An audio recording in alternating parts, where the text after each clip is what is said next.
adik-adik semua, kita bersyukur ya kepada Tuhan sebab hari ini kita kembali bisa beribadah sekolah minggu ya. Nah, adik-adik, kita ketemu kembali pada kesempatan ini ya. Dan kayak saya ucapkan selamat hari Minggu untuk adik-adik semua. Sebab kita sungguh sekali lagi kita bersyukur ya dan berterima kasih semuanya atas kebaikan Tuhan ya, sehingga kita bisa untuk kembali beribadah bersama-sama lewat ibadah sekolah minggu kita. Baik adik-adik semua, siapkan Alkitabnya ya.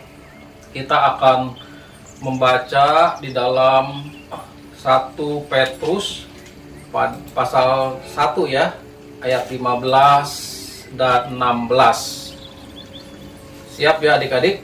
1 Petrus, buka firman Tuhannya, Alkitabnya, 1 Petrus 1 ayat 15 dan 16. Kita baca sama-sama ya adik-adik.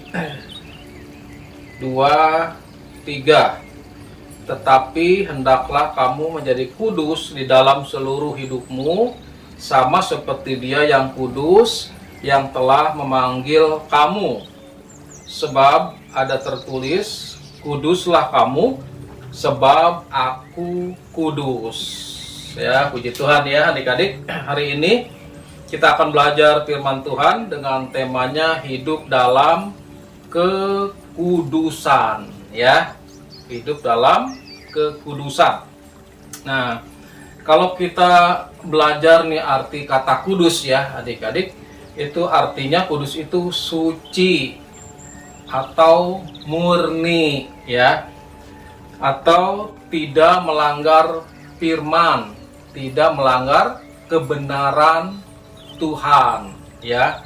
Jadi hidupnya artinya orang yang kudus itu hidupnya sesuai dengan kebenaran Tuhan ya, tidak berbuat salah, tidak berbuat dosa, atau tidak melakukan pelanggaran-pelanggaran yang dilarang oleh Tuhan kita di dalam hidup kita ini ya. Nah, Alkitab nih adik-adik, atau firman Allah yang menjadi sumber atau sebagai penuntun, petunjuk cara hidup kudus gitu. Jadi satu-satunya nih Alkitab ini ya adik-adik ya, menjadi penuntun atau contoh atau petunjuk ya, bagaimana seseorang bisa hidup kudus. Selain dari Alkitab, selain dari firman Tuhan ini, tidak ada petunjuk bagaimana caranya orang bisa hidup kudus atau bisa hidup suci. Kudus yang dimaksud nih adik-adik adalah kudus sesuai dengan kehendak Tuhan, bukan kudus sesuai dengan kehendak manusia ya. Kenapa? Karena apa yang mungkin dikatakan kudus oleh manusia belum tentu adalah kudus bagi Tuhan. Tetapi kalau itu sudah dikatakan kudus oleh Tuhan, sudah pasti itu adalah kudus bagi manusia. Jadi satu-satunya petunjuk bagaimana cara hidup kudus adalah lewat Alkitab, lewat firman Tuhan, atau lewat kebenaran Tuhan. Sekarang adik-adik, pertanyaannya kenapa kita harus hidup kudus? Ya. Nah, alasan yang pertama jawabannya adalah kenapa kita harus hidup kudus? Karena Tuhan kita kudus. Nah ya, yang ayat yang kita baca tadi ya, 1 Petrus pertama ayat yang ke-16 yang berkata begini, sebab ada tertulis, kuduslah kamu sebab aku kudus. Akunya aku besar, itu artinya Allah atau Tuhan ya. Sebab Tuhan kita adalah Tuhan yang kudus, Tuhan yang suci. Sehingga kita juga harus kudus sebagai anak-anaknya, sebagai murid Tuhan Yesus ya. Kita harus kudus karena Tuhan kita kudus. Itu yang pertama. Yang kedua, kenapa kita harus hidup kudus? Jawabannya adalah karena kita bangsa yang kudus. Ya, coba kita baca ya adik-adik. 1 Petrus pasal yang kedua ayat yang ke-9. 1 Petrus 2 ayat yang ke-9 kita baca sama-sama ya. 2, 3. Tetapi kamulah bangsa yang terpilih, imamat yang rajani, bangsa yang kudus, umat kepunyaan Allah sendiri, supaya kamu memberitakan perbuatan-perbuatan yang besar dari Dia yang telah memanggil kamu keluar dari kegelapan kepada terangnya yang ajaib ya. Jadi itu adik-adik yang kedua, kenapa kita harus hidup kudus? Karena kita adalah bangsa yang kudus, bangsa yang disucikan oleh Tuhan kita. Nah, waktu seseorang itu percaya kepada Tuhan Yesus ya sebagai Tuhan dan Juru Selamat di dalam hidupnya, artinya Tuhan sudah menguduskan hidupnya, ya, menyucikan hidupnya, karena Tuhan Yesus kan telah mati di atas kayu salib ya, mencurahkan darahnya untuk menebus dosa dan kesalahan kita, orang-orang yang percaya kepadanya ya, sehingga dikuduskan, disucikan oleh darah Kristus. Itu ya. Nah, sekarang juga ada pertanyaan buat kita nih yang harus kita jawab adik-adik.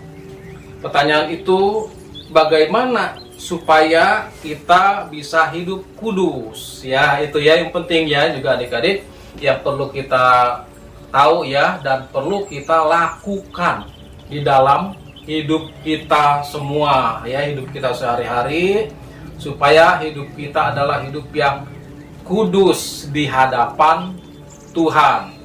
Karena hanya orang-orang yang kudus yang bisa berjumpa dengan Tuhan dan bisa masuk ke dalam kerajaan surga yang nanti ya bertemu dengan Tuhan kita Yesus Kristus. Hanya orang-orang yang suci, hanya orang-orang yang kudus saja. Gimana nih caranya adik-adik supaya kita bisa hidup kudus? Yang pertama adalah kita harus bisa menjaga hati kita masing-masing ya.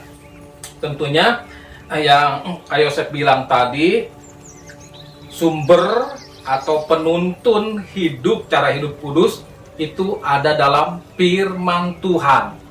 Itu ada dalam sumbernya Alkitab. Itu ya, semua ada semuanya ya.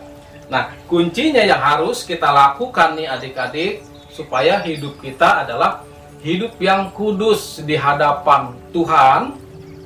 Yang pertama kita harus menjaga apa adik-adik tadi? Menjaga hati kita masing-masing ya. Artinya begini, dalam hati kita tidak boleh menyimpan rasa dendam. Ya, tahu ya adik-adik rasa dendam itu ya.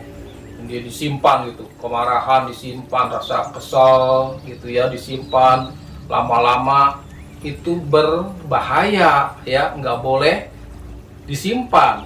Kalau sesuatu yang buruk di dalam hidup kita nggak boleh ya kita simpan dalam hati, karena bisa nanti muncul penyakit, karena hati kita hati yang kotor ya, hati yang penuh dengan dendam gitu ya, kebencian itu ya, nggak boleh ya. Jadi kuncinya adalah yang pertama ini, kita semua harus menjaga hati kita supaya hati kita bersih. Caranya gimana tadi adik-adik? Tidak dendam, tidak iri hati. Tahu ya adik-adik iri hati ya. Jadi kalau kita lihat orang-orang, mungkin orang-orang yang lebih nih daripada kita nih ya, nah, kita nggak boleh iri hati kepada mereka ya. Mereka mungkin lebih pintar, mereka mungkin lebih kaya ya, mereka mungkin lebih apalagi, lebih dihormati ya.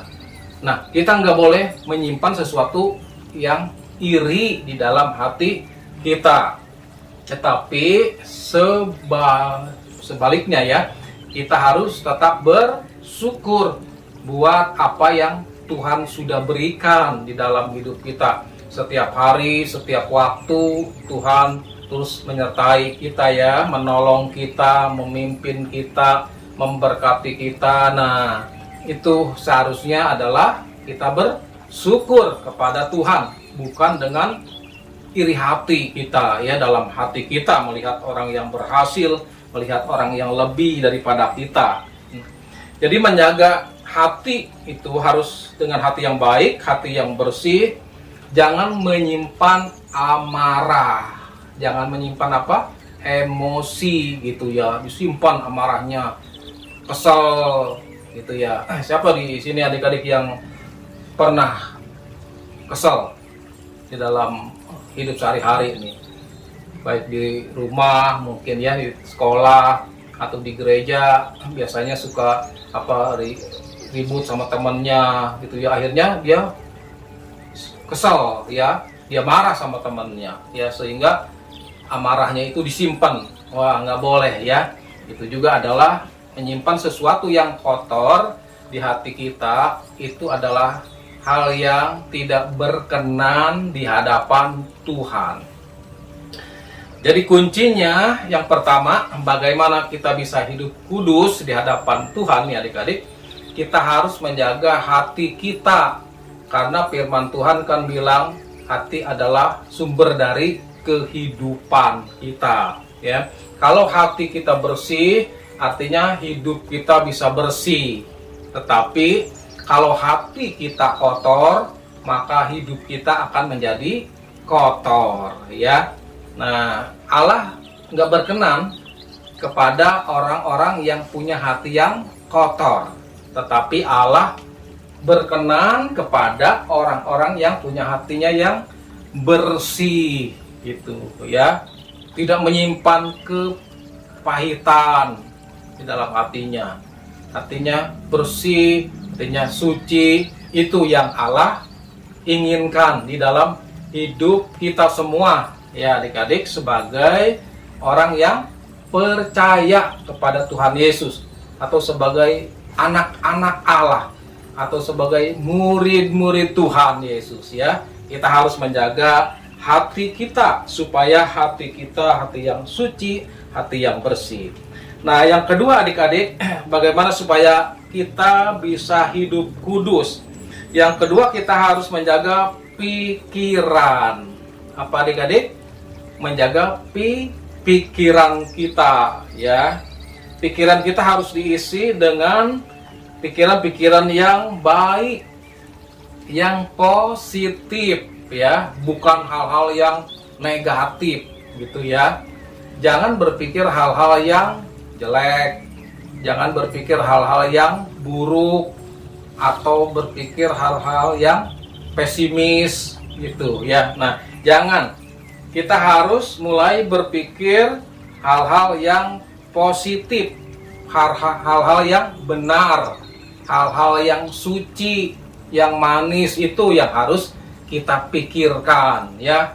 Jadi mungkin gini adik-adik, waktu kita bangun tidur, wah biasanya ada hal-hal yang mulai muncul ya di pikiran kita tuh, muncul hal-hal yang jelek ya, hal-hal yang buruk gitu ya.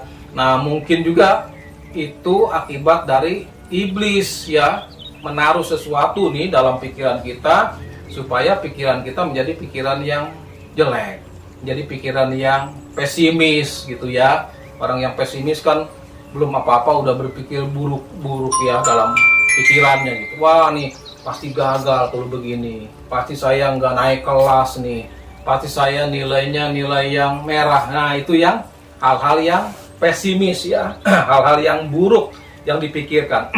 Jadi orang yang kudus itu nggak boleh berpikiran hal-hal yang buruk, tetapi orang yang kudus selalu yang positif. Pasti saya berhasil, pasti saya sukses, pasti saya diberkati Tuhan gitu ya pikirannya. Memang juga harus bukan hanya sekedar kata-kata ya, tapi harus dengan tindakan kita, supaya apa yang kita pikirkan, hal-hal yang baik itu juga benar-benar terjadi dengan tindakan kita yang baik juga ya. Jadi ini kuncinya adik-adik. Yang kedua, supaya kita hidup kudus, kita harus menjaga pikiran kita. Pikirkanlah hal-hal yang baik ya, hal-hal yang benar. Jadi lihat orang, muncul pikiran-pikiran yang baik. Jangan pikiran-pikiran yang buruk, jangan pikiran-pikiran yang jelek ya. Yang ketiga adik-adik, bagaimana supaya kita hidup kudus adalah kita harus menjaga perkataan kita. Menjaga apa adik-adik? Perkataan atau ucapan kita ya.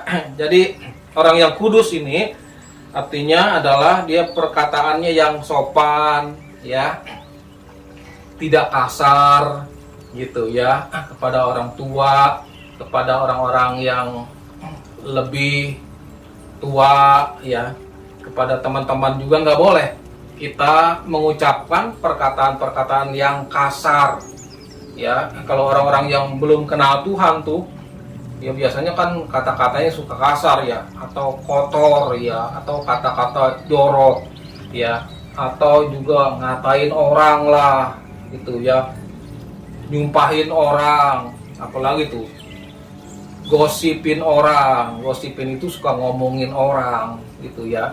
Mereka kumpul bukan kumpul mau sekolah minggu adik-adik ya, bukan mau kumpul komsel, tetapi kumpul mau ngomongin orang ya, ngegosipin orang. Nah, ini hal-hal yang tidak berkenan di hadapan Tuhan lewat perkataannya. Tetapi orang kudus harus menjaga mulutnya ya, supaya yang keluar dari mulutnya adalah perkataan-perkataan yang membangun, perkataan-perkataan yang menguatkan gitu ya, perkataan-perkataan yang memberkati teman-teman yang lain, memberkati orang lain ya. Kita harus itu belajar adik-adik ya, mulai mengucapkan. Makanya kalau kita ngomong nggak boleh sembarangan adik-adik ya, karena apa yang kita ucapkan itu kita bertanggung jawab di hadapan Tuhan ya. Sehingga seharusnya adik-adik kita harus juga berkata-kata yang baik, yang tadi sopan gitu ya, yang tidak kasar. Nggak boleh ngomongin orang, mengolok-olok orang. Tahu ya, mengolok-olok itu ngejek orang ya, menghina orang lain ya, apalagi orang yang susah, orang yang mungkin miskin. Nggak boleh kita ejek, kita hina mereka ya, nggak boleh. Tetapi ucapkanlah perkataan-perkataan yang membangun ya. Kalau kita mungkin ketemu atau kunjungan sama teman kita yang sakit, kita doakan ya, kita ucapkan kata-kata yang membangun ya. Tuhan pasti menyembuhkan kamu gitu ya, Tuhan pasti memberkati kamu gitu, yang supaya mereka juga kuat imannya ya, bukan malah melemahkan dia dengan kata-kata kita. Itu adik-adik. Dan yang terakhir, yang keempat adik-adik, bagaimana supaya kita dapat hidup kudus? Kita harus menjaga perbuatan kita ya. Jadi perbuatan kita itu juga penting ya, menjadi gambaran atau menjadi cerminan ya, bagaimana kita hidup kudus di dalam Tuhan. Artinya gimana adik-adik menjaga perbuatan itu? Perbuatan kita adalah perbuatan yang ramah, sopan gitu ya, kepada orang lain ya, pada orang tua ya. Adalah perbuatan yang bertanggung jawab. Jadi bertanggung jawab itu, kalau kita melakukan sesuatu kita harus juga mau bertanggung jawab. Jangan melemparkan tanggung jawab kepada orang lain ya. Kalau kita berbuat sesuatu salah, itu harus kita bisa bertanggung jawab ya. Jangan masa bodoh ya, bilang saya nggak tahu gitu, bukan saya, nggak boleh begitu ya. Tapi perbuatan kita harus dipertanggungjawabkan. Walaupun itu salah ya, kita harus bertanggung jawab. Kenapa? Karena kita adalah orang yang bertanggung jawab di hadapan Tuhan ya. Jadi perbuatan juga ya mencerminkan bahwa hidup seseorang itu kudus di hadapan Tuhan. Artinya tidak berbuat jahat kepada orang lain ya, tapi harus merancangkan hal-hal yang baik untuk orang lain ya. Artinya kita harus takut kepada Tuhan. Jadi Kak Yosef sangat percaya nih adik-adik, kalau orang yang takut kepada Tuhan, dia menjaga perbuatannya dengan baik, ya. Kalau orang yang nggak takut sama Tuhan, maka perbuatannya asal-asalan, sembarangan. Yang penting buat supaya dia puas saja, dia senang, orang lain menjadi korban gitu, orang lain kesinggung, dia masa bodoh, ya. Orang lain sakit hati juga, wah masa bodoh. Itu adalah perbuatan orang yang tidak kudus. Tetapi orang yang kudus artinya selalu dia menjaga perbuatannya, ya. Sebelum dia melakukan sesuatu nih, dia berpikir dulu, ini kira-kira nyinggung enggak ya? Ini kira-kira nyakitin orang lain enggak ya yang saya lakukan gitu. Itu adalah tanda-tanda orang yang hidupnya kudus. Tapi kalau orang yang hidupnya kudus, asal-asalan dia, sembarangan aja. Yang penting dia puas, suka, dia lakukan itu. Dan korbannya kepada orang banyak, ya, orang lain dirugikan, ya. Tetapi ini yang keempat adalah tanda bahwa hidup kita adalah hidup yang kudus di hadapan Tuhan. Kita harus mulai menjaga perbuatan kita masing-masing, ya adik-adik, ya. Jadi sekali lagi saya ingatkan bagaimana supaya kita hidup kudus di dalam Tuhan. Yang pertama harus menjaga hati kita. Yang kedua menjaga pikiran kita, ya. Yang ketiga menjaga perkataan kita. Dan yang keempat adalah menjaga perbuatan kita supaya hidup kita sesuai dengan kebenaran-kebenaran Tuhan, yaitu firman Tuhan, ya, sendiri. Sehingga hidup kita kudus di hadapan Tuhan. Dan kita percaya kalau hidup kita kudus artinya kita adalah orang-orang yang berkenan di hadapan Tuhan. Dan pastilah Tuhan akan menolong, membela, dan selalu memberkati kita semua. Amin ya adik-adik, ya. Tuhan memberkati kita semua. Untuk ayat hafalannya 1 Petrus pasal yang kedua ayat yang ke-9, ya. Sekali lagi kayak saya ulangi untuk ayat hafalan adik-adik di rumah. 1 Petrus pasal yang kedua ayat yang ke-9, ya. Baik, kita akan akhiri firman Tuhan hari ini. Mari kita berdoa adik-adik, ya.